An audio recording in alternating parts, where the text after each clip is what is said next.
Testing.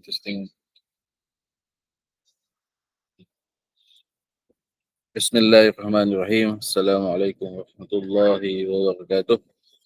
Alhamdulillahirabbil alamin. Wassalatu wassalamu ala asyrafil anbiya'i wal mursalin wa ala alihi wa sahbihi ajma'in.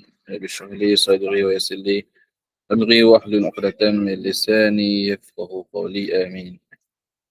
Baik. Alhamdulillah, selamat berpuasa semua. Jadi untuk kelas yang kedua ini, petang ni, teruslah kepada kuliah topik yang kedua. Kemudian saya akan terangkanlah, saya terangkan semula apa tugasan yang perlu dibuat. Okey.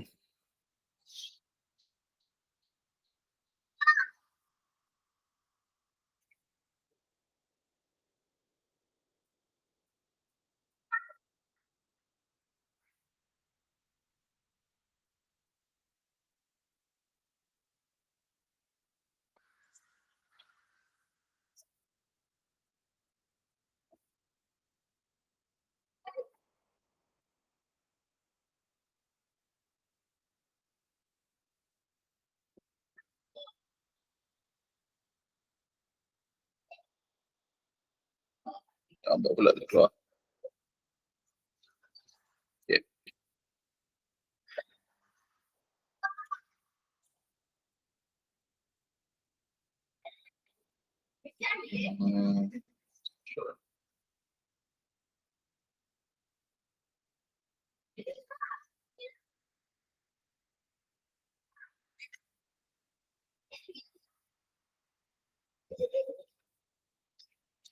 Okey. Jadi hari ini kita masuk kepada topik yang kedua,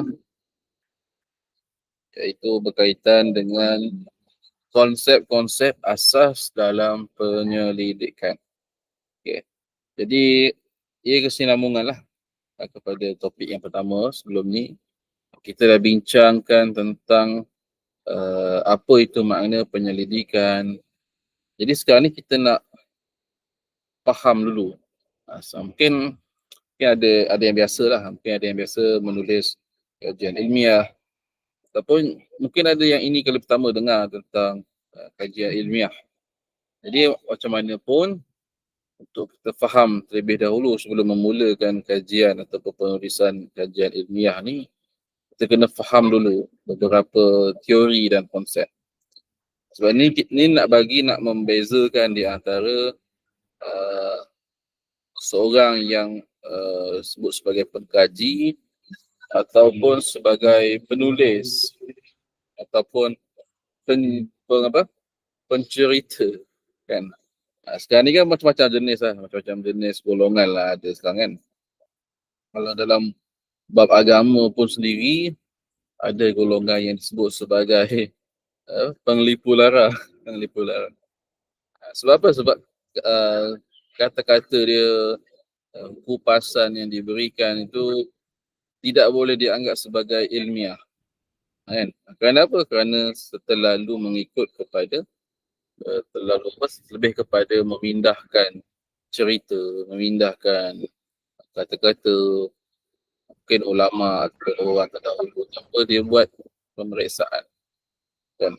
Jadi itulah dia beza dia. Kalau yang mengkaji, yang faham tentang konsep penyelidikan, maka kat situ berbezalah nampak, kan, antara kita dengan orang lain. Jadi untuk tajuk yang kedua ataupun topik yang kedua kita pada petang ini, kita nak bincang tentang konsep-konsep asas. Tentang konsep. Apa ya konsep-konsep yang biasa kita akan jumpa dalam penyelidikan kita. Ini tak buat lagi ni. Ini belum mula lagi buat kajian. Tapi kita kena faham dulu konsep-konsep asas.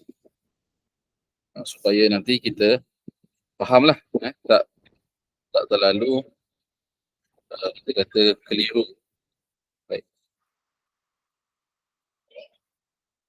Jadi dalam topik yang kita nak bincangkan ni, iaitu konsep asas, ada empat konsep yang biasa kita akan dengar nanti. Kalau kita nak buat kajian ilmiah ni, kita akan dengar 4 konsep asas ni lah. Yang pertama disebut sebagai persampelan. Sampel. Kan, ni sampel biasa kita akan dengar lah bila nak buat kajian melibatkan bilangan, melibatkan responden.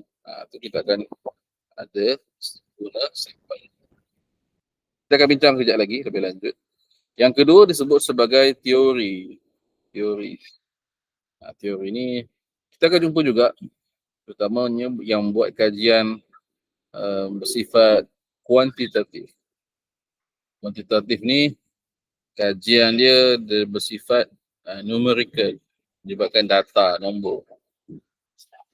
Akan jumpa teori-teori yang telah digunakan oleh kajian-kajian lepas dan kita nak gunakan semula teori tersebut. Yang ketiga, hipotesis. Hipotesis adalah suatu jangkaan kesimpulan, satu anggaran. Nak kata ramalan pun boleh jugalah, bukannya ramalan apa, ramalan berdasarkan jangkaan kajian lalu. Dan yang terakhir kita akan jumpa juga satu konsep namanya kesahan dan kebolehpercayaan. Validity dan reliability.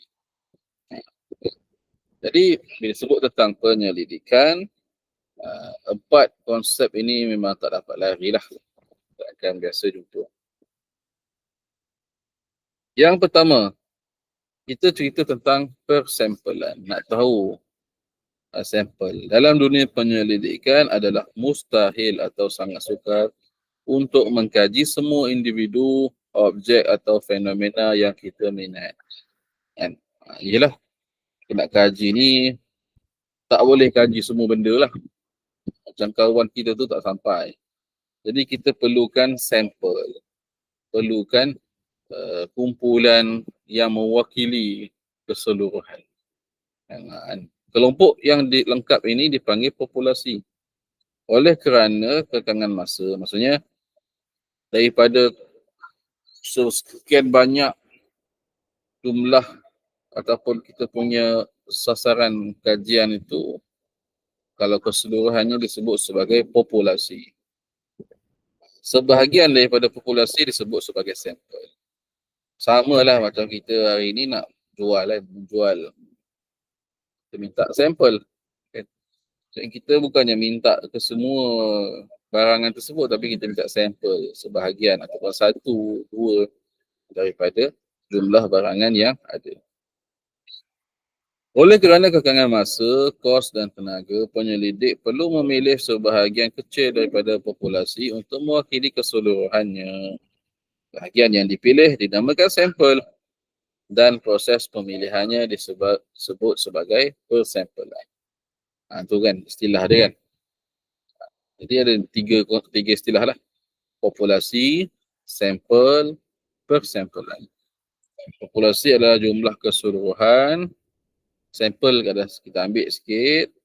Persampelan adalah proses yang sistematik untuk kita memilih siapa yang terpilih untuk menjadi sampel. Macam itulah. Senang cerita itulah. Wakil sekolah lah kan. Kita main sukan, misalnya badminton, hoki. Mewakili sekolah, mestilah kita akan ada latihan, ada uji bakat, sesi pemilihan. Maka wakil-wakil sekolah yang dipilih itulah disebut sebagai sampel. Contoh, ini nak bagi mudah faham konteks dia. Kenapa perlu persampelan? Kenapa perlunya kita buat sampel? Yang pertama, untuk menjimatkan kos. Mengkaji sampel adalah jauh lebih murah berbanding mengkaji keseluruhan populasi. Nak mengkaji keseluruhan populasi susah. Tambah lagi contohnya melibatkan jumlah yang banyak, ramai. Jadi kita ambil sampel sebagai wakil memberikan refleksi pada keseluruhan populasi. Tapi dengan syarat-syarat yang tertentu lah yang kita akan tengok dalam penyelidikan kita tu mesti dijaga supaya tidak berlaku overgeneralisasi. Apa panggil overgeneralization? generalisasi melampau. Itu tidak. Yang kedua, menjimatkan masa. Persampalan menjimatkan masa. Pengumpulan data dari sampel lebih cepat dan efisien. Kita nak minta data semua orang, seluruh rakyat Malaysia misalnya, susahlah.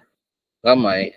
Jadi kita ambil sebahagiannya, mungkin beberapa ratus, beberapa ribu kan. Lebih mudah lah, kita dah ada target. Ketiga, keboleh laksanaan. Mestilah boleh. Sampel ni senang sikit lah nak buat berbanding dengan populasi besar, tak praktikal. Keempat, ketepatan data. Fokus sampel yang lebih kecil, penyidik dapat menjalankan kajian yang lebih teliti. Kan? Kalau ramai-ramai sangat susah lah kan. Mungkin ada yang terlepas pandang kan. Jadi sebab tu kita pergi kepada jumlah yang spesifik. Dan yang kelima, sifat memusnahkan. Jika ujian kajian bersifat memusnahkan, contoh ujian kekuatan dan letupan, persampalan adalah satu-satu pilihan. Jadi kalau kalau melibatkan perlu dimusnahkan, perlu ujian letupan, takkanlah nak ambil semua populasi nak diletupkan. Cukuplah kita ambil sedikit sampel sebagai contoh. Ini lebih kepada ujian kimia lah. Ujian kimia. Misalnya nak ambil bahan-bahan tertentu kan. Takkan nak digunakan, nak meletupkan semua kan. Mesti dah ambil sikit saja untuk ujian letupan je. Kan. Ini secara umum lah kenapa perlunya persampalan. Kemudian kita lihat jenis-jenis persampalan. Secara umum, teknik persampalan terbahagi kepada dua kategori utama. Persampalan kebarangkalian dan persampalan bukan kebarangkalian. Dalam kaedah kalau kebarangkalian pula, setiap anggota populasi mempunyai peluang untuk diketahui dan tidak sifar untuk dipilih menjadi sampel. Pemilihan dilakukan secara rawak yang membolehkan penelidik membuat generalisasi dapatan kajian daripada populasi dengan keyakinan statistik. Ini dari segi kita nak ambil sampel tu, boleh jadi setiap anggota populasi mempunyai peluang.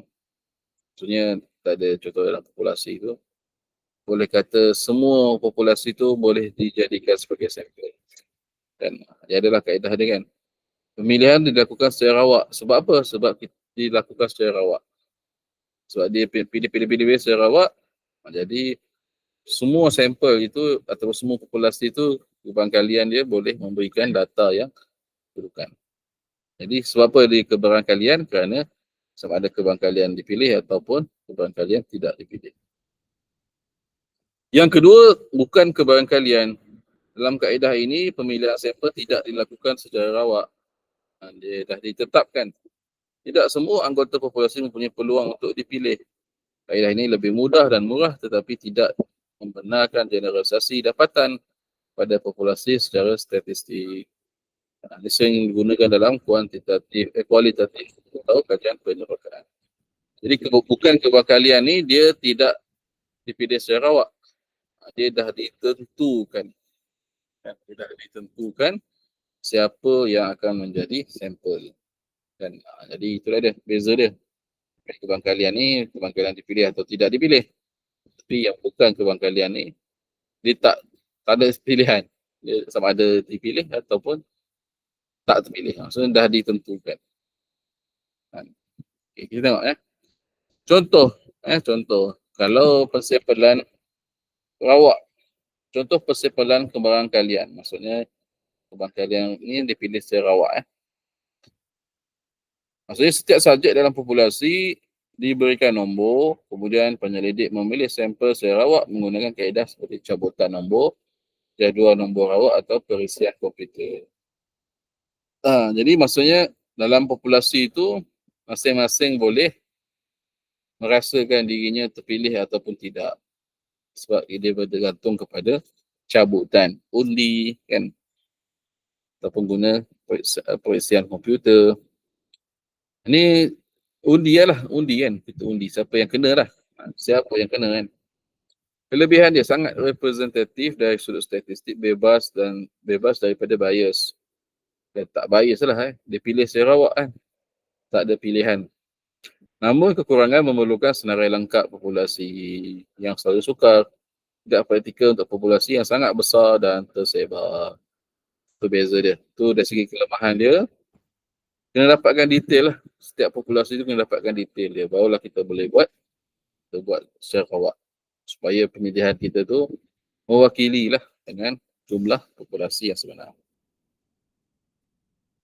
Kemudian persampalan bertujuan. Penyelidik secara sengaja memilih individu berdasarkan ciri-ciri pengetahuan khusus yang mereka miliki tentang fenomena yang dikaji. Maksudnya dah ada kriteria yang khusus untuk dijadikan sampel. Tak perlu undi, tak perlu cabutan kan, dipilih. Kelebihan mendapat maklumat yang kaya dan mendalam dari sumber yang tepat. Kita boleh dapat direct daripada sumber dia. Kekurangan subjektif. Kan, dia agak subjektif sikit, bergantung kepada penyelidik. Tapi kebanyakannya macam disebut tadi, kalau kita buat kajian kualitatif ni melibatkan nombor, data, statistik. Kuantitatif, maka kalau kuantitatif ni biasanya persampalan rawak. Tapi kalau kita buat kualitatif yang bersifat kajian yang bersifat bukannya bilangan, tidak memerlukan statistik, data dan sebagainya, melibatkan individu, persepsi dan sebagainya, kita guna sampel ni lah, kalian ni. Sebab kita nak tahu persepsi misalnya ni, kita akan ambil lah orang yang kita dah target. Contoh kat sini, kalau mengkaji pengalaman ibu bapa anak autisma, maka kita akan carilah anak populasi yang ataupun sampel yang ada anak autisma. Kita takkan masuk ibu bapa yang tak ada anak autisma. Itu beza dia. Kan? Jadi kekurangan dia subjektif dah bergantung kepada pertimbangan penyelidik. Kan? Jadi penyelidik nak terima ke nak pilih tu bergantung kepada pertimbangan. Kemudian faktor pemilihan kaedah persampalan. Ni kita nak pilih lah, nak pilih sampel ni pun ada faktor-faktor dia juga. Pemilihan kaedah persampalan bergantung kepada beberapa faktor. Yang pertama, persoalan dan reka bentuk kajian. Kita mesti tengok dulu apa persoalan kajian kita, apa reka bentuk kajian kita, sesuai tak nak buat kaedah general persampalan rawak ataupun persampalan tidak rawak, kan contohnya kan. Kajian kuantitatif yang ingin generalisasi memerlukan persampalan kebarangkalian. Kuantitatif kebarangkalian mesti rawak. Kualitatif mesti bertujuan, yang tidak kebarangkalian. Kena pilih lah, kena tahu dulu. Tapi kalau kita biasanya yang sains sosial termasuk pengaji Islam ni, kebanyakannya akan menggunakan kaedah kualitatif. Dan dah boleh siap-siap lah, dah boleh faham siap-siap. Kemudian sumber dan masa, kekangan bajet, masa dan masa menurut penggunaan persampalan bukan kebarangkalian, sebab faktor masa juga. Kalau masa panjang mungkin boleh lah nak guna kan. Tapi kalau masa yang singkat, tengok mana yang mudah lah. Ketiga, keperluan ketepatan. Jika ketepatan dan generalisasi adalah kritikal, persampalan kebarangkalian adalah wajib. Jadi kalau fokus kita nak dapatkan yang precise, nak yang tepat, kita guna kebarangkalian lah. Kalau sekadar untuk memahami persepsi tingkah laku, tak tepat sangat pun tak apa. Cuma kita dapat, yang penting kita dapat data dia tu. Kan? Keempat, ketersediaan senarai populasi. Kan? Tanpa senarai populasi yang lengkap, persampalan kebarangkalian sukar dilaksanakan. Sebab tu persampalan yang kita kata menggunakan kaedah bukan kebarangkalian itu lebih mudah, sebab dia kita dah target dah. Kita target berapa orang? 100 orang. Jadi kita dah tahu dah detail ataupun maklumat rinci lah daripada sampel tersebut. Banding dengan rawak ni susah sikit sebab dia banyak kan. Kita pilih secara cabutan. Bergantung kepada kita lah macam mana boleh dapatkan senarai populasi yang berkaitan. Jadi, apa yang kita boleh faham daripada persampalan adalah satu langkah kritikal dalam metodologi penyelidikan. Pemilihan kaedah persampalan yang betul menentukan kualiti data dan sejauh mana dapatan kajian boleh dipercayai dan digeneralisasikan. Penyelidik perlu memahami kekuatan dan kelemahan setiap teknik untuk membuat keputusan yang tepat selaras dengan objektif dan batasan kajian mereka. Jadi kita kena faham lah. Kalau kita ada juga sebenarnya kalau persampling ni biasanya buat kajian yang bersifat apa panggil lapangan. Kalau kita lebih kepada kajian bersifat literature, kajian kepustakaan, itu ada istilah kajian kepustakaan. Di kajian kepustakaan ni dia tak perlukan sampel hidup. Dan dia cukup kita pergi perpustakaan, fahaman rujukan tu. Itu adalah kita punya sampel istilahnya. Kan? Okey. Kemudian yang kedua, kita pergi kepada teori. Dan perkara yang kedua adalah teori. Jika persampling menjawab soalan siapa yang akan dikaji, maka teori menjawab soalan mengapa dan bagaimana satu fenomena itu berlaku. Kan? Ini macam kita memberi gambaran lah apa yang akan kita dapat. Macam itulah kan. Dalam dunia penyelidikan, teori merupakan tulang belakang yang memberikan kerangka kefahaman, menerangkan hubungan antara konsep dan membolehkan kita membuat ramalan. Kan? Pentinglah dengan teori dulu kan. Jadi secara ringkas, teori adalah satu set prinsip, idea atau konsep yang saling berkaitan, tersusun secara sistematik dan bertujuan menerangkan, meramal dan memahami suatu fenomena atau tingkah laku. Nak dapatkan teori, mesti ada kajian. Kan? Berteori ni berandaian lah kan, berandaian. Tapi kena adalah kajian.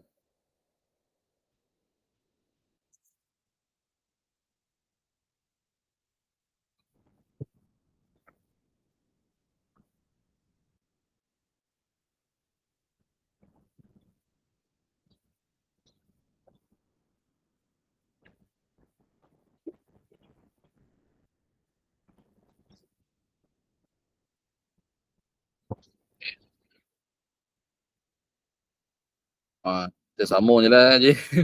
Nanti boleh tengok rakaman dia balik. Okay. Jadi dah masuk tajuk yang kedua lah, teori. Teori.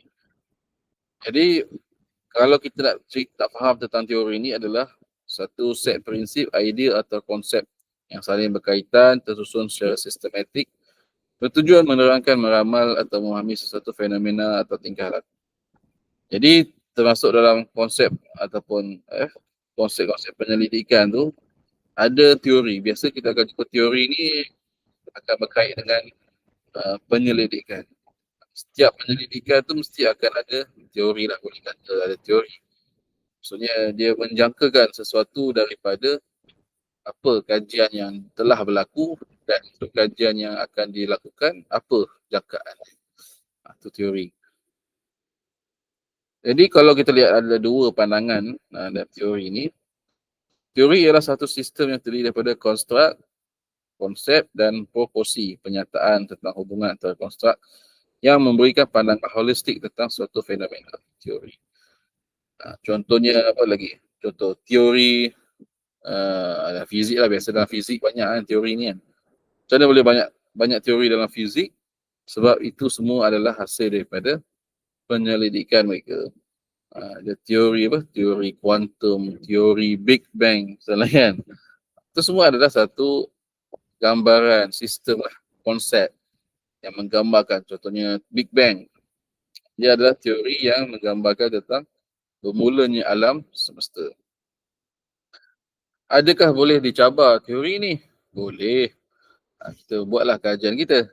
Kita mendatangkan teori yang baru. Kan, selagi boleh lagi dicabar, itu sebut teori. Tapi menarik jugalah kalau ni saya ada belajar jugalah sikit dalam sains tulen. Walaupun khususan saya bukan sains tulen.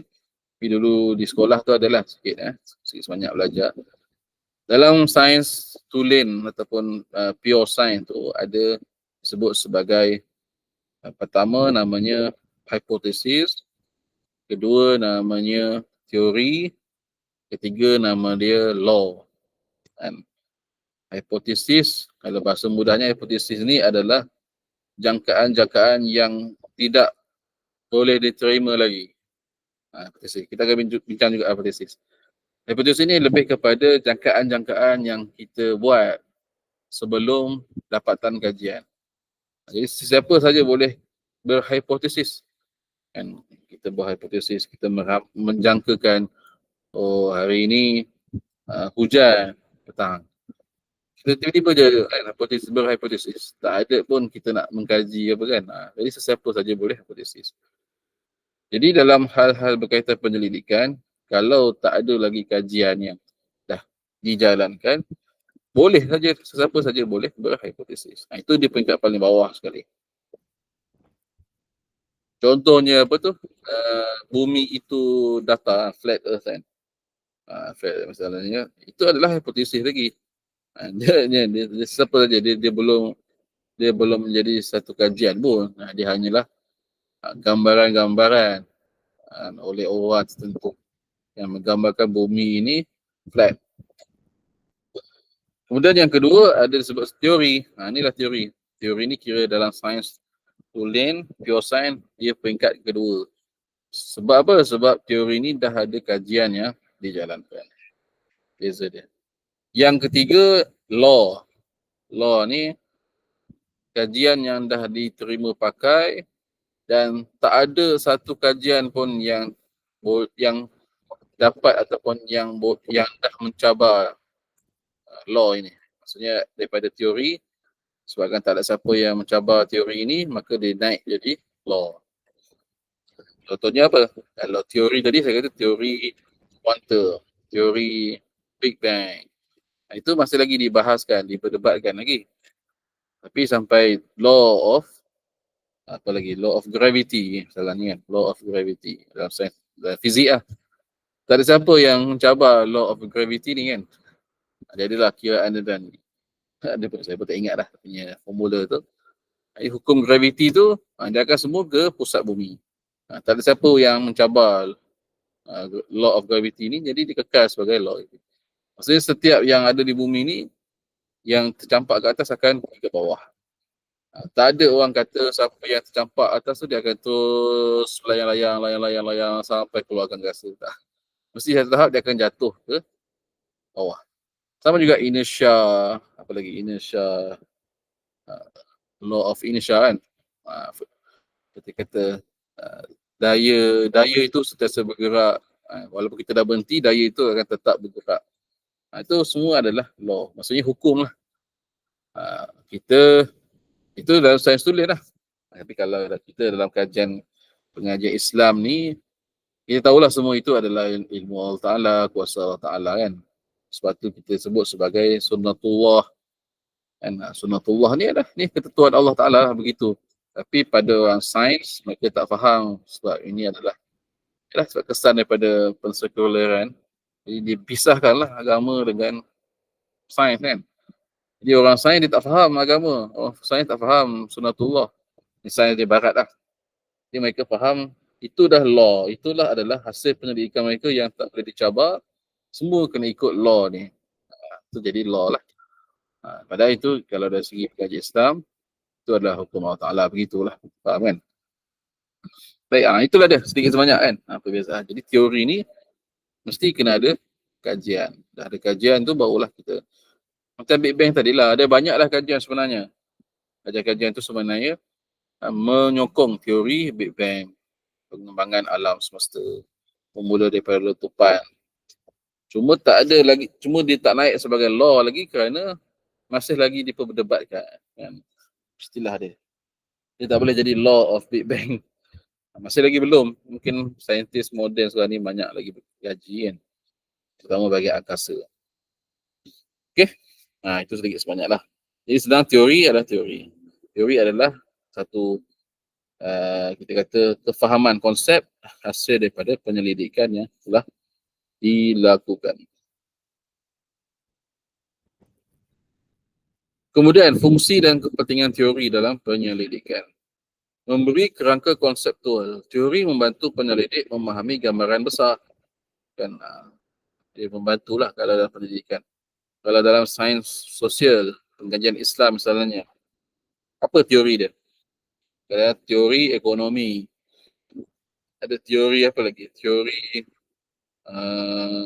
contohnya teori kebajikan oleh sekian-sekian ulama misalnya kan. Dah jadi teori. So dia membantu kita memahami konsep keseluruhan idea tersebut. Wakaf misalnya kan, teori wakaf. Kan? Bagaimana wakaf contohnya zaman Rasulullah, zaman sahabat, zaman kajian-kajian Islam kan. Itu satu membantu kita kefahaman. Itu dalam konteks mengaji Islam pula lah. Ia menunjukkan bagaimana konsep dan kajian saling berkaitan. Contoh, teori hierarki keperluan Maslow membantu pendidik memahami motivasi pekerja bukan sekadar gaji semata-mata. Jadi dalam kajian sains sosial, teori Maslow ni famous lah.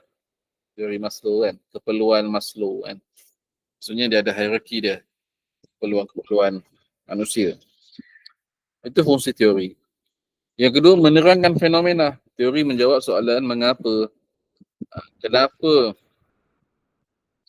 contohnya, kenapa kapal boleh terapung di air laut tapi tak boleh tenggelam di air sungai. Contoh kan, kapal yang berat tu boleh terapung di laut tapi kalau di sungai dia tenggelam sikit. Yang mungkin melibatkan teori apa itu density, ketumpatan kan, contoh. Maksudnya makin berat kapal itu makin tenggelam lah diletakkan ke sungai sebagai contoh. Dia membantulah nak faham fenomena. Contohnya teori ketegangan. Mengapa tekanan sosial boleh mendorong pada tingkah laku jenayah. Ni ada teori stres kan. Teori stres. Sebab pasal stres ni itulah. Berkait jugalah dengan berita yang kita dengar baru ni kan. Innalillah. Ada seorang ayah tu membunuh ahli keluarga dia. Waliyazubillah lah kan. Tapi tak tahu kisah hakikatnya macam mana, peristiwa sebenar. Ada yang kata dia okey je. Ada yang kata pelaku si bapa tu stres. Ada yang kata si bapa tu terjerat hutang sebagainya, Allah Alam lah. Macam-macam lah andaian-andaian. Hipotesis. Itu hipotesis, andaiannya. Siapa saja boleh berhipotesis. Tapi dari sudut kejadian sebenarnya tak didedahkan lagi lah. Tidak tahu. Cuma nak kata dalam teori stres ni, Merton kata tekanan sosial boleh mendorong kepada tingkah laku jenayah. Kebanyakannya tingkah laku jenayah ni mesti ada tekanan hidup kan. Kalau hidup bahagia tu kalau laku jenayah tu bukan jenayah yang membahayakan, jenayah yang menyalahgunakan kuasa tu lain pula kan. Dia bukan tekanan. Mungkin sebab dia tamak. Itu contoh lain lah. Biasanya susah lah orang susah kan. Tekanan hidup.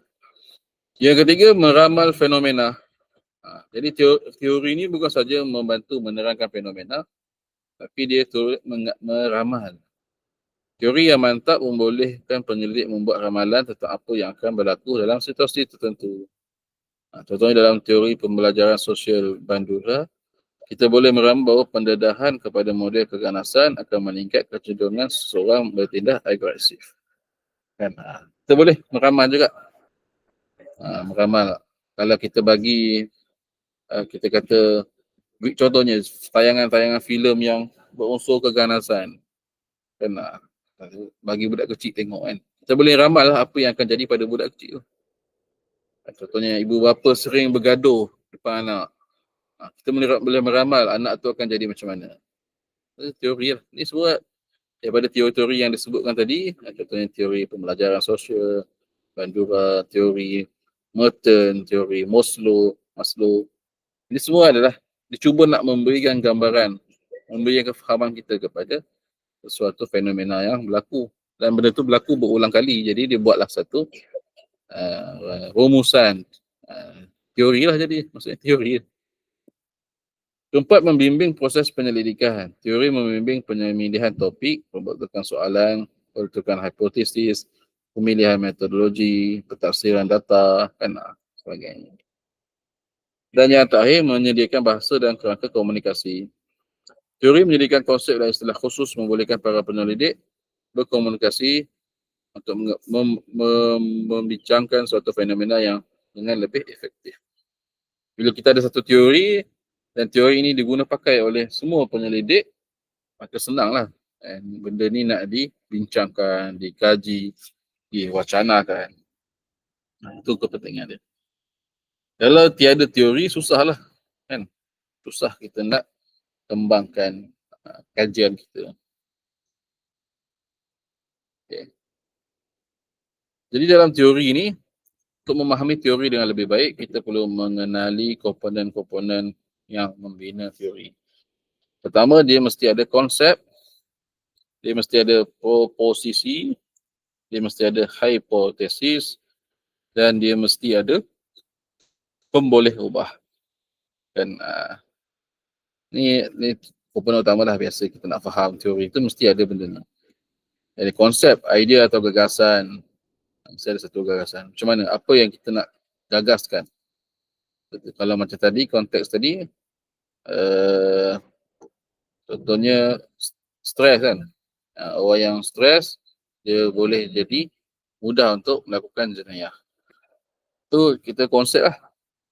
Kemudian kita ada proposisi. Pernyataan tentang hubungan antara dua atau lebih. Ia adalah dakwaan yang dibuat oleh teori. Dan maksudnya ada hubungan. Kalau semakin stres, maka semakin mudah untuk terjebak. Kemudian hipotesis. Jadi proposisi yang telah dioperasikan dinyata dalam bentuk yang boleh diuji. Ia adalah ramalan spesifik tentang hubungan antara pemboleh ubah diukur dengan secara empirikal. Dan jadi bila kita dah dapat proposisi itu, maka kita boleh kata contohnya semakin tinggi, semakin tertekan hidup seseorang, kita boleh kaitkan dia terus. Boleh diukur. Contohnya dalam kelas. Dalam kelas tu kalau kita boleh lihat, bila seorang pelajar tu semakin pelajar yang nakal lah.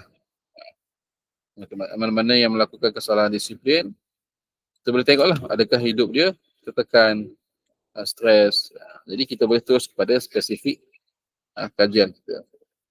Kita boleh ukur. Dan yang terakhir, variable, pemboleh ubah. Iaitu konsep atau konstruk yang telah dioperasi yang punya nilai yang berbeza-beza. Contohnya elemen boleh diukur. Contohnya dia melibatkan, kita spesifik lagi, kita ada umur, lelaki, kalau dalam kes tadi stres tu, biasanya siapa yang akan terlibat dengan stres? Adakah pelajar umur sekian-sekian, adakah orang dewasa umur sekian-sekian? Jadi senang nak cerita, tak payah pening-pening, teori ni dia ada 4 benda ni. Nak membentuk teori, at least kita kena ada 4 komponen ni. Barulah jadi teori. Sebab apa? Sebab teori ni kita ni boleh diuji. Boleh diuji dengan kajian yang lain, dengan situasi yang lain.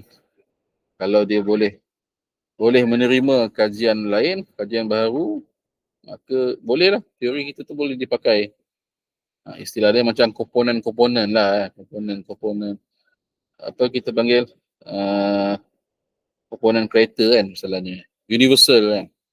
Nak beli sarung seat kereta. Kereta kita jenama apa lagi contohnya? Saga. Kita cari sarung seat kereta tu yang boleh pakai untuk semua jenis. So kita beli yang BMW punya cover seat tu pun muat untuk Saga. Tapi kita pilihlah yang universal punya. Boleh sauk kat Saga. Itu maksudnya. Maksudnya teori kita tu boleh dipakai dalam semua konteks, boleh diuji. Itulah boleh kata teori. Dan kemudian ada jugalah kita berkaitan dengan teori ni ada sama ada deduktif atau induktif. Teori memegang peranan berbeza bergantung kepada pendekatan. Jadi pendekatan pendidikan kita ni ada dua, deduktif atau induktif. Kalau deduktif biasa dalam kuantitatif. Deduktif bermula dengan teori, kemudian membangunkan hipotesis berdasarkan teori tersebut. Seterusnya data dikumpul untuk menguji hipotesis. Jika data menyokong hipotesis, ke teori diperkukuh. Jika tidak, teori perlu diubah suai. Deduktif.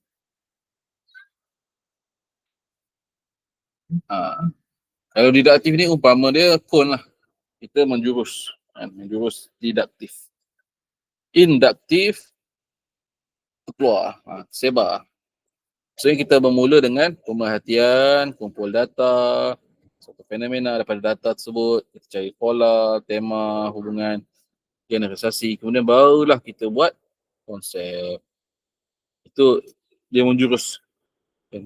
Jadi teori tu kalau deduktif kita recycle teori yang ada untuk uji hipotesis atau teori yang dah ada untuk kita buat teori baru. Kalau teori tu valid, boleh gunakan. Kalau tak valid, kita boleh adjust. Kalau induktif, dia biasanya kita ambil daripada luar untuk kita hasilkan satu teori kita. Terbaliklah. Kan? Biasanya kalau deduktif, untuk kajian kuantitatif, melibatkan data kuantiti. Kalau induktif, kualitatif. Itulah sains sosial. Sains sosial kita pakai induktif. Kita mulakan daripada besar kepada kecil. Kalau daripada deduktif, macam terbalik. Terbalik. Daripada kecil ke besar. Satu lagi besar ke kecil. Betul. Maksudnya induktif dia tertumpu. Okay, baik. Contohlah senang cerita. Okay. Induction biasanya keluar kan. Deduction semakin berkurang. Okay. Semakin nak uji hipotesis kan. Okay, tak apa. Ni istilah-istilah yang biasa kita akan dengar lah. Kalau kita nak buat penyelidikan.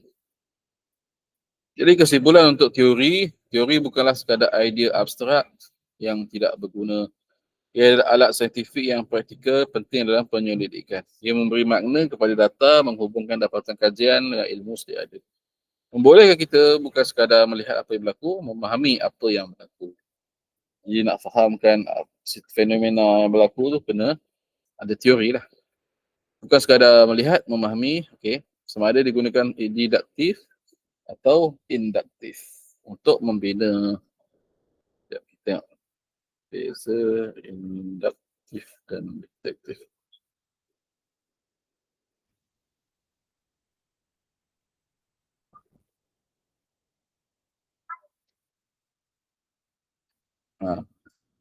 Kalau deduktif, dia besar lah.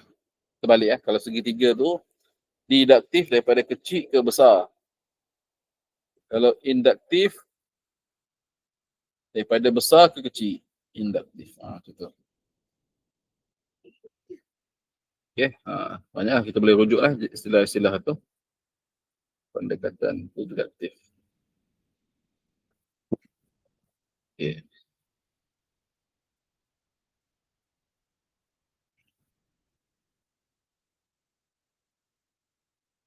Induktif lama.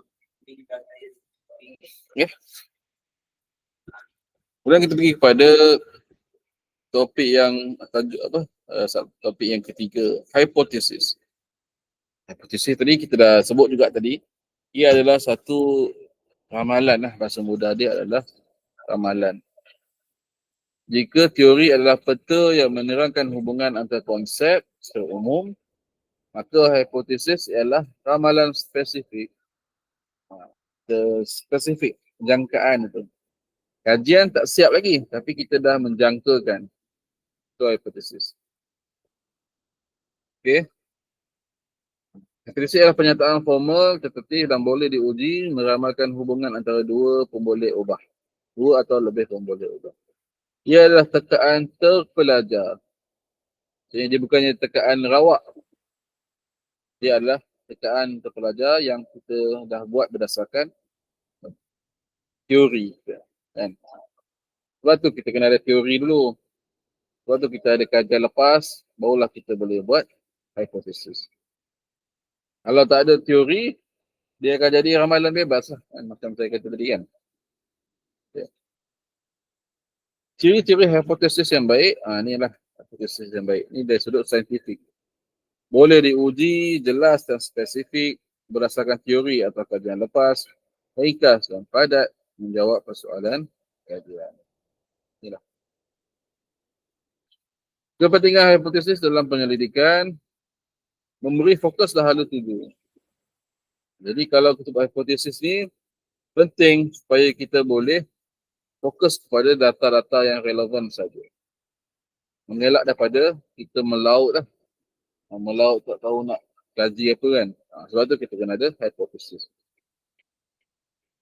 Saya ulang lagi, hipotesis ni lebih kepada benda-benda yang melibatkan kajian kes, kajian pemerhatian. Tapi untuk kajian kepustakaan, hipotesis ni kita boleh jangkakan hasil kajian lah. Apa yang kita menjangkakan hasil kajian. Kadang-kadang teori pun tak ada kan kalau dalam kajian kepustakaan. Okay. Kemudian menentukan reka bentuk kajian, kita boleh pilih ke mana metodologi, jenis data yang dikumpulkan, instrumen kajian yang sesuai. Menghubungkan teori dan realiti. Kan? Hipotesis mekanisme menguji kesahihan teori. Jika data menyokong hipotesis, teori diperkukuh. Ini tadi masuk tadi kepada deduktif. Kan? Kalau hipotesis tu betul, valid, maka dia mengukuhkan teori. Kalau tak valid, kita kena ubah, adjust sikit. Dan memudahkan generalisasi. Apabila hipotesis diuji dan disokong dalam pelbagai kajian, ia menyumbang kepada pembinaan ilmu dan membolehkan generalisasi dibuat.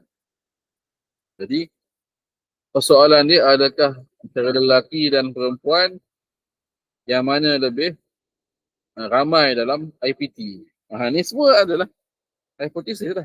So, ada kajian yang dah dilakukan. Jadi, didatangkanlah hipotesis golongan lelaki lebih sedikit. Tapi golongan wanita lebih ramai di IPT berbanding lelaki. Sebab apa? Sebab ada kajian yang dah dibuat. Jadi memudahkan generalisasi. Jadi kalau kita pergi mana-mana universiti, nampak betul lah hipotesis ni. Kan? Cuma dia tak jadi teori sebab masih lagi ada orang yang melawan ataupun menghujah hipotesis tersebut. Kalau tak, sampai bila-bila lah kita kena akur. Orang perempuan ni semuanya masuk universiti. Lelaki, sekali lelaki tak payah masuk universiti. Contohnya. Kesimpulannya, hipotesis adalah elemen penting dalam penyelidikan saintifik, terutama dalam pendekatan kuantitatif. Ini kalau kuantitatif lah, dia lebih utama. Bertindak sebagai pernyataan ramalan yang spesifik boleh diuji dengan adanya hipotesis yang dirumus dengan baik, proses penyelidikan menjadi fokus, sistematik dan objektif. Sudah. Ini hipotesis ni kiranya selangkah kepada hasil dapatan kita. Kan? Dan yang terakhir,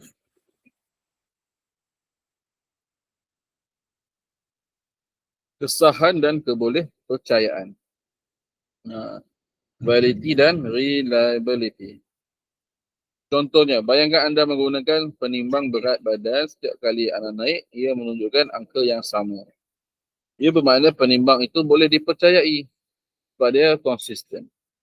Tetapi jika anda sebenarnya berat 70, ukur di hospital, maka penimbang yang tadi itu tidak jadi sah.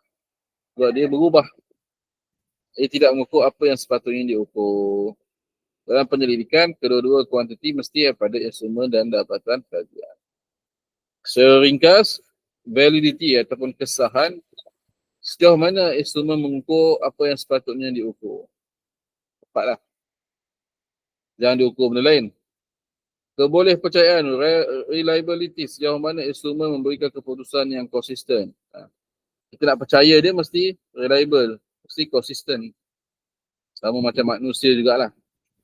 Kita nak percaya ke cakap dia ni? Sedangkan kita tahu dia ni banyak berbohong. Kan? Sebab tu kita panggil tak boleh dipercayai. Jadi kalau kita tahu, kita sebelum ni kita tahu dia ni orang yang boleh dipercayai. Jadi kita boleh ikutlah. Kan?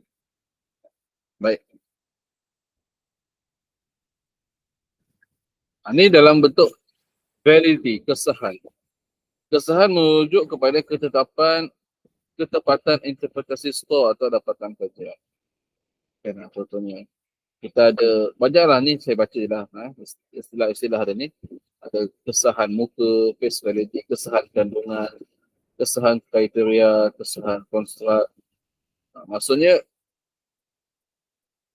apa ke istilah dia? Kita mesti valid lah, benda tu valid, bukannya tipu. Dia beza dengan kalau valid ni lawan dia tak valid lah. Tak valid tu maksud dia false. Ataupun tidak boleh dipercayai. Untuk menjadi boleh dipercayai tu, kita mesti tengok bagaimana dia, upayaan dia mengukur. Kadang-kadang kita kalau dapat sekali pun kita boleh percayalah. Contohnya macam kita kata skim-skim kan. Skim-skim cepat kaya masalahnya kan. Kadang-kadang orang baca satu testimoni ni dah terpercaya dah. Sebab pada dia itu adalah sah. Tapi dari sudut reliability dia, sejauh mana orang yang dapat testimoni tu memberikan testimoni yang sama. Semuanya dapat untung yang sama kan. Oh, percaya ni satu dua orang je yang kata dapat untung, kita pun percaya. Jadi kena scam lah jawabnya. Kan? Maksudnya yang penting kalau dalam kajian apapun kita kena tahu apa yang kita boleh bersandarkan. Kita boleh percaya dia tu sebab apa. Mesti ada. Ini sebahagian daripada untuk melatih minda saintifik lah. Dalam kajian sains sosial pun begitu. Dalam kita contohnya dalam hadis pun macam tu, sama. Kalau kita tahu perawi itu dikenali sebagai orang yang berdusta, kadzab, adakah kita tak percaya riwayat hadis dia? Tak. Walaupun dia banyaklah. Walaupun dia banyak dalam riwayat hadis, dia boleh dipercayai. Tapi tak boleh sahkan, boleh diterima dia punya pengakuan dia, riwayat. Tapi sudut reliability, boleh percayaan itu tak boleh. Dia tak boleh lah. Kan, ni sebahagian lah. Kita cuba nak gabungkan antara sains sosial dengan sains tu. Tapi sama je sebabkan kita dah dipisahkan dua bidang ni, jadi susah sikit. Kita kena satukan. Keboleh percayaan, reliability, bujuk pada consistent. Kan? Dia consistent. Jadi macam saya sebut tadi, kalau sekali je pun boleh dipercayai. Contohnya sekali je kena. Sekali je dapat keuntungan. Boleh dah kita percaya. Tapi dari sudut kita nak betul-betul G2, mesti kena ada reliability. Boleh. Maksudnya bukan saya sekali, banyak kali dah. Barulah kita ambil. Itu lebih G2 lah. Kan? Kalau setakat 1-2 tak cukup lah. Jadilah stabilan, konsistensi dalaman, kesetaraan. Betul tak? Ni ada konsep-konsep dia. Jadi senang cerita, kesahan adalah benda tu jadi. Kesahan. Keboleh kepercayaan adalah kita kata benda tu sering terjadi. Kita bagi contoh lah, contoh mudah. Kita cuba nak fahamkan dari sudut kita sebagai orang Islam lah misalnya kan. Kesahan, contohnya Nabi SAW seorang Rasul. Ini mungkin benda ni tak dipikir pun lagi oleh orang Quraisy zaman tu kan. Apatah lagi, benda ni kalau dipikir oleh para ahli falsafah ataupun saintis barat, mereka boleh menerima Islam. Contohnya kan, dari segi mukjizat, Rasulullah SAW ada tak mukjizat? Rasulullah ada mukjizat. Jadi kita boleh terima. Jadi banyak kali ke berlaku pada Rasulullah? Ya. Kan? Jadi ni pun sebenarnya dah boleh menjawab dah. Dah boleh menjadi asbab kepada keimanan. Kalau ikutkan saintifik ni lah. Kan? Sebab banyak situasi yang Rasulullah dikurniakan mukjizat. Jadi benda tu konsisten. Membuktikan bahawa baginda ialah Rasulullah. Kan? Tapi takkanlah kita nak istilah dia kan. Ini hujah untuk orang sains lah kan. Tapi kita sebagai seorang Muslim tak perlu pun Kita bukan tak perlu, adalah lebih utama kita dapat Al-Quran, dapat As-Sunnah, kita pegang je lah. Kan? Tapi sebabkan orang saintifik ni dah diajar pemikiran dia begitu, kita kena hujah lah dengan pemikiran yang begitu.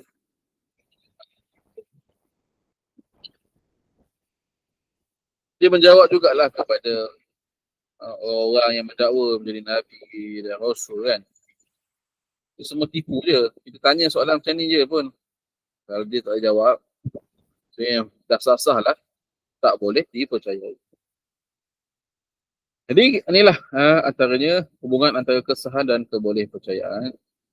Dia boleh dianalogi seperti kita tembak anak panah lah. Kan? Tembak anak panah. Tepat dan konsisten. Kan? Tepat, konsisten. Masa sah dan boleh dipercayai. Kalau kita tembak anak panah tu, keluar daripada sasaran. Tak boleh dipercayai langsung lah. Tapi kita tembak tepat, okay, kita boleh percaya, oh dia ni pandai memanah. Kalau 2-3 kali tembakan kena pada tengah-tengah tu, kita boleh percayalah.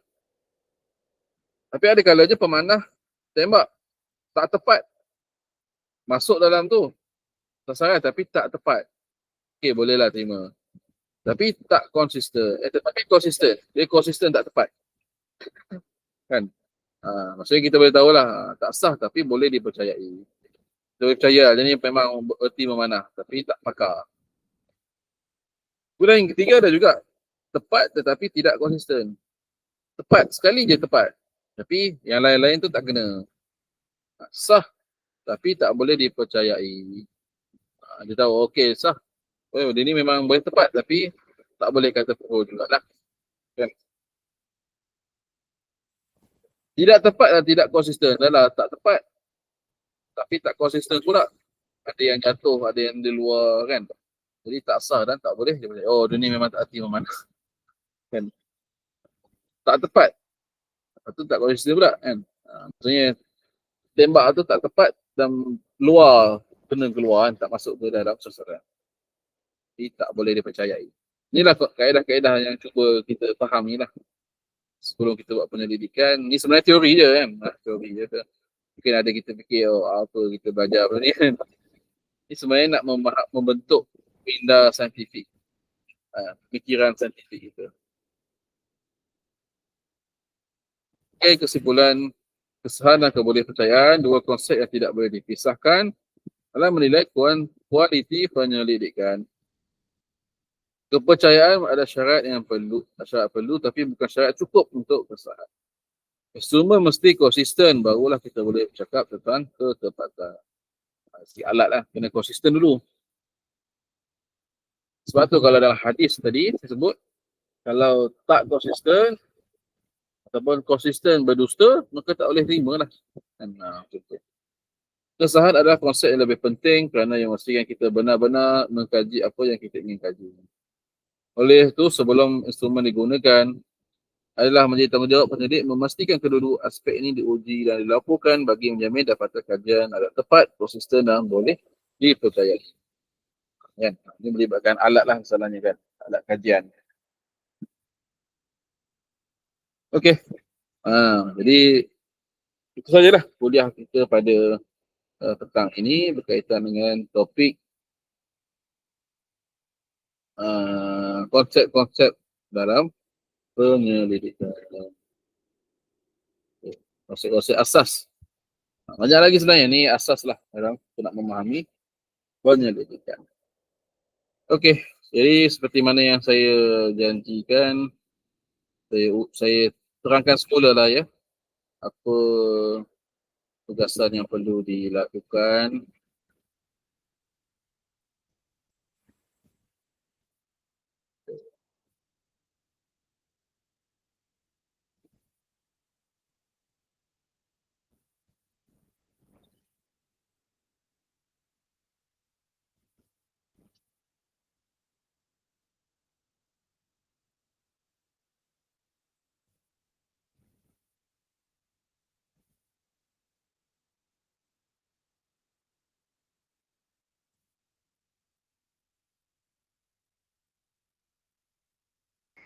Ustaz, Ya saya.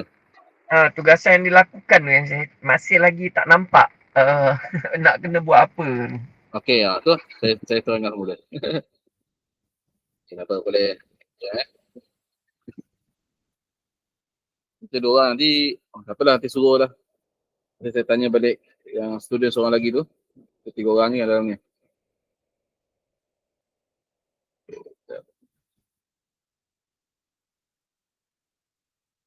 Okey, mana ni? Tak keluar lagi.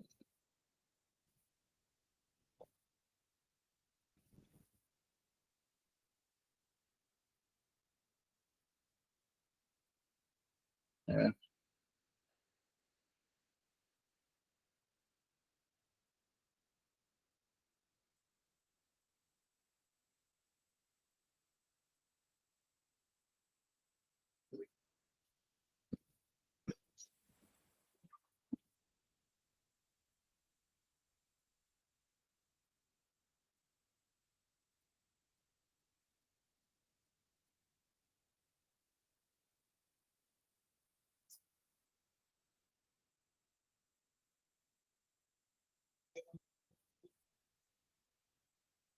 Tak keluar lagi. Oh ni.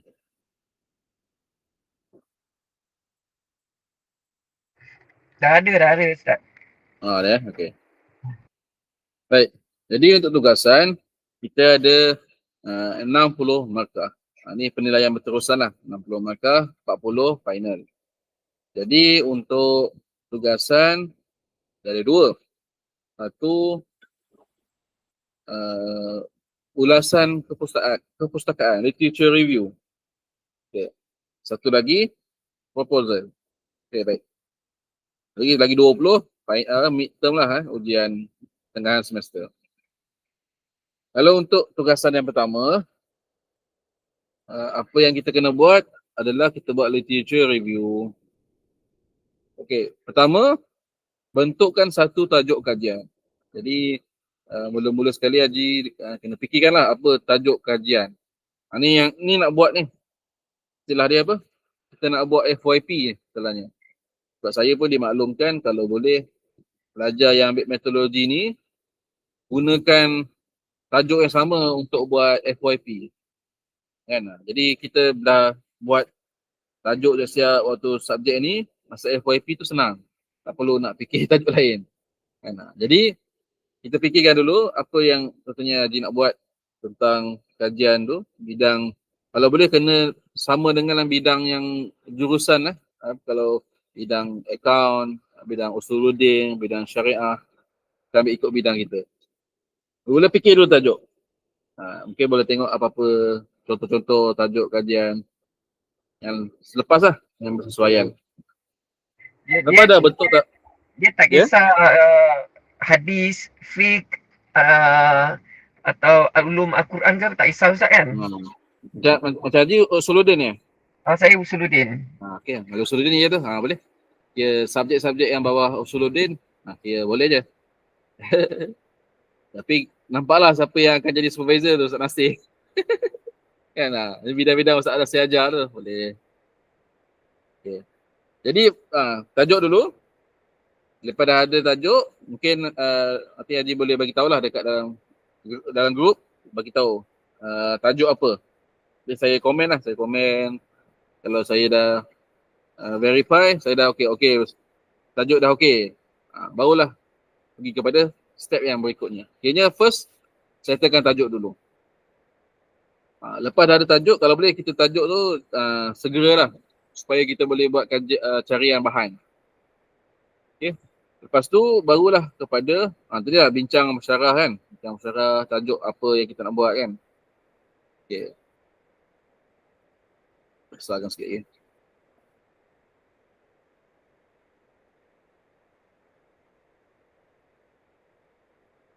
Okay. Lepas tu sediakan ulasan kepustakaan berpandukan template yang disediakan. Ada template tak? Ya. Ada. Jadi cari lah. Ulasan kepustakaan ni mula-mula kita kena cari rujukan. Cari sebanyak mana bahan yang kita boleh dapat daripada untuk tajuk yang kita nak buat kaji tu. Jumlah minimum untuk bahan-bahan dicari adalah 20, maksimum 25.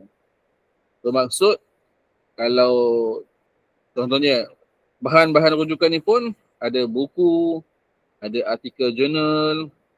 Biasanya buku dengan artikel jurnal lah. Kalau laman web, kalau pada saya laman web atau website ke, blog ke, kita elakkan. Kita fokus kepada buku ataupun artikel jurnal. Kalau artikel jurnal tu kita boleh Google lah. Google. Yang pasti ia adalah bersumberkan jurnal. Mungkin minggu depan lah, kuliah akan datang ni kita cuba tengok lah macam mana sambil tu berkaitan dengan laman web yang sesuai lah kan. Tapi paling senang kita Google je dekat internet tu atau bertype kat Google titik PDF. Biasanya kalau yang dokumen yang PDF ni adalah artikel-artikel jurnal yang di PDF-kan. Tu kalau nak artikel jurnal lah. Pastikan ada nama jurnal dia, nama apa, tahun terbitan. Tu barulah kita boleh kira sebagai artikel jurnal. Kalau artikel akademia, kalau artikel dekat blog, itu kita elakkan lah. Kalau buku boleh lah. Buku sama ada buku bahasa Melayu, buku terjemahan. Kalau buku bahasa Arab sendiri pun boleh, tak ada masalah. Kita cari dulu, kumpul dapat dalam 25. Total semua bahan tu 25. Kan okey. Dan saya ada kongsikan juga ataupun saya kongsikan semula lah. Buatkan jadual saja, Lepas tu nanti isi nama, judul. Nanti saya kongsikan semula dia punya format dia. Dalam tu isikan nama penulis, nama buku, apa isi kandungan penting dalam buku tu. Itulah sebab kita nak tahu setiap buku yang kita nak rujuk tu apa bahan, apa topik yang kita boleh ambil untuk dijadikan rujukan. Contohnya kalau tentang Usuluddin, sudah tentulah contohnya topik kita tu tentang contohnya tentang beriman kepada malaikat misalnya. Carilah buku-buku pasal beriman dengan malaikat. Buku akidah, contohnya adalah Ihya Ulumuddin ke, buku dalam kitab-kitab Jawi, kitab-kitab apa tauhid kan. Mana-mana ataupun artikel-artikel jurnal yang ada kan yang berkaitan. Pastikan kita boleh rujuk bahan tersebut. Kan. Jadi ada maksimum 25 okey lah. Isi dah boleh settle kan. Sebenarnya dia hanyalah senarai. Bukannya essay pun, bukan essay. Saya share semula lah. Saya ada dalam ni. Format dia tu. Mesti ada kotak dia. Kemudian yang kedua, proposal. Kan, ni lepas dah ada, kita kata lepas dah dapat dah bahan-bahan untuk buat literature review tu, dah siap literature review, kita boleh buat sambung kepada proposal. Proposal ni nanti insyaAllah kuliah ketiga nanti saya akan ceritalah apa dia, format dia kan. Macam mana kita nak buat. Tapi inilah dia, secara umum dia, proposal, apa yang kena ada. Ada tajuk kajian kita dah ada. Mengenai masalah, nanti detail tu kita akan bincang lebih lanjut lah kuliah yang berikutnya. Tapi yang penting, semua tu dah ada, kita dah isi dah, kita dah tahu sebab kita dah faham dah tajuk kajian kita apa. Dan rujukan pun kita dah ada. Barulah boleh jadi siap proposal. Proposal ni kiranya bab 1 lah. Bab 1 dalam kita punya FYP. Jadi bermakna kalau dalam semester ni kita dapat siapkan proposal, maksudnya bila FYP nanti kena buat FYP, tak perlu dah kalau dah sambung je bab kedua dan bab ketiga. Kan? Contoh.